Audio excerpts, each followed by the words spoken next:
Dito sa Metro Manila, lalo na sa mga major roads, merong mga footbridge, bike lane, pedestrian lane. So isa sa pipicture natin ngayon, itong malapit sa Kamuning.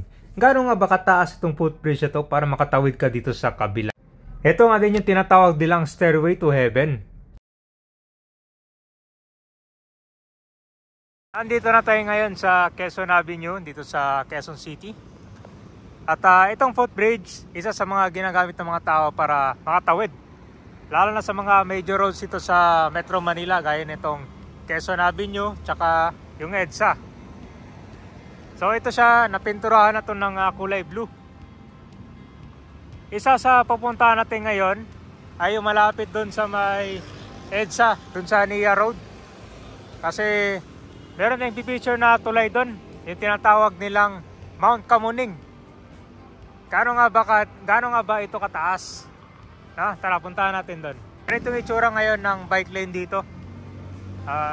Ito siya, meron na palang mga barrier dito, tapos mga plant box. Ito siya, exclusive lang to para sa mga bike. Ang advantage ito mga barrier ay para hindi siya madadaanan ng mga sasakyan habang dumadaan yung mga bike dito, kasi paminsan nung wala pa to, minsan yung mga sasakyan umaabot sila dito, dumadaan. Kaya nawawala ng daanan yung mga nagbabike. Nandito na tayo sa Nia Road. Itong nakikita nyo kabayan, ito yung ginawa nila ng Center Island, kung saan meron siyang mini park. Ayan. Para mas madali makatawid yung mga tao dito na dumadaan dito. Tapos medyo mahaba yung lalakbay nila.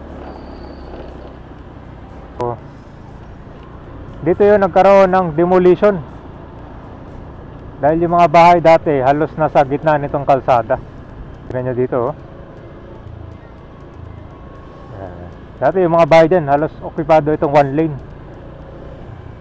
Ngayon wala na. Ang natitira dito yung mga nakaparada na lang, oh. Ginawa siyang parkingan.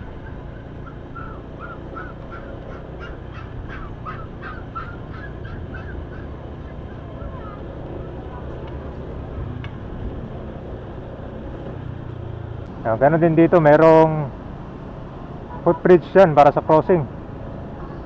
Papuntang ko to sa South Triangle. So dito natin matatagpuan itong tinatawag nilang Mount Kamuning or itong Stairway to Heaven. Dahil napakataas lang itong hagdan ito para makatawid sila, no? Yan, picture lang natin.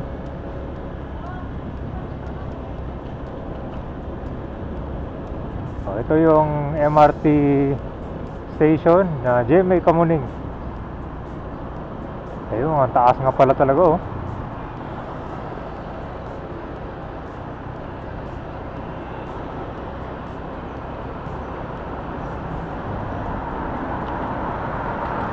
So dito sa EDSA kasi medyo malalayo yung mga U-turn slot dito, saka yung mga tawiran ng mga tao, kaya madalas dito sila dumadaan talaga. Kung makikita mo naman dito, mataas yung elevation ng tulay dahil sa baba dito yung dumadaan yung MRT Line 3.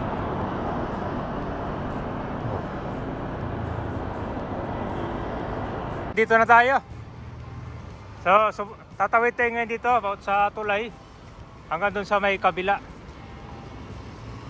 Kitang-kita mo dito, ang taas pala, oh.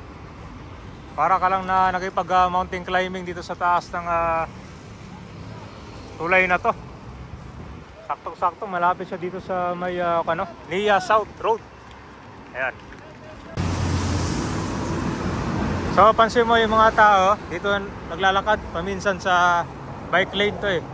Dahil dito masikip, oh.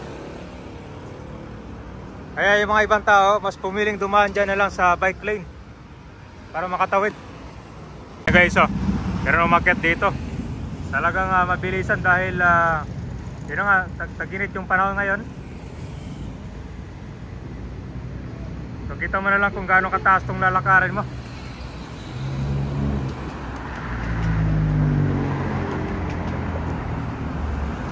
Ayan siya. So kumbaga 3 level bago makarating sa itaas.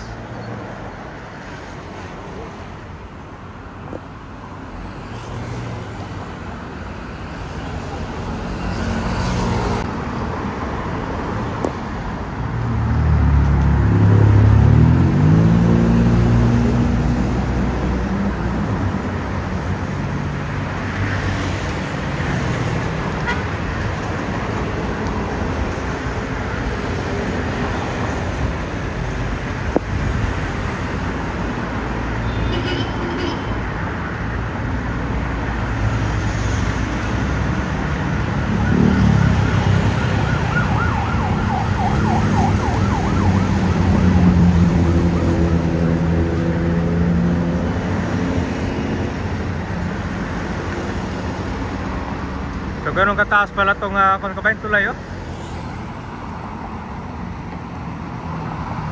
Yung literal na akit ka lang, naka mountain climbing ka pa.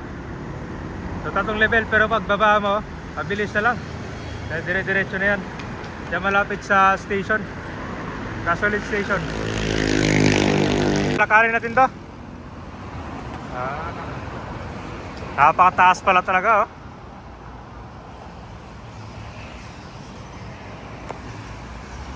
Talagang mapapa-challenge ka dito. Hindi pwede dito yung nagmamadali, eh. Tingnan mo na, puno ng basura dito. Yun. Meron pang 2. Grabe.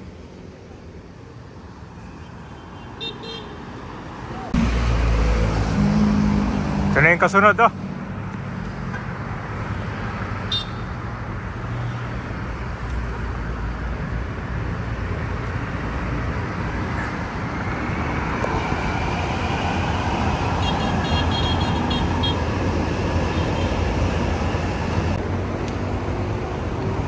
Ito na yung last. Ayun, grabe. Nasa tuktok ka na. Ayan, ha. Kita mo na yung ulap.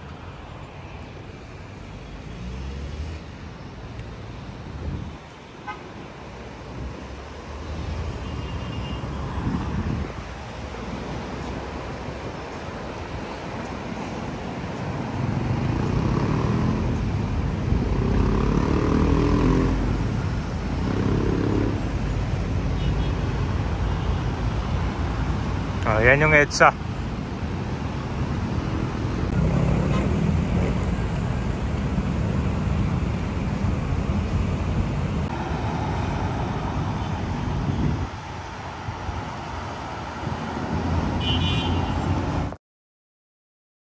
Isa ka rin ba sa mga nakadaan na dito sa Stairway to Heaven? Ito yung tinatawag nilang Mount Kamuning.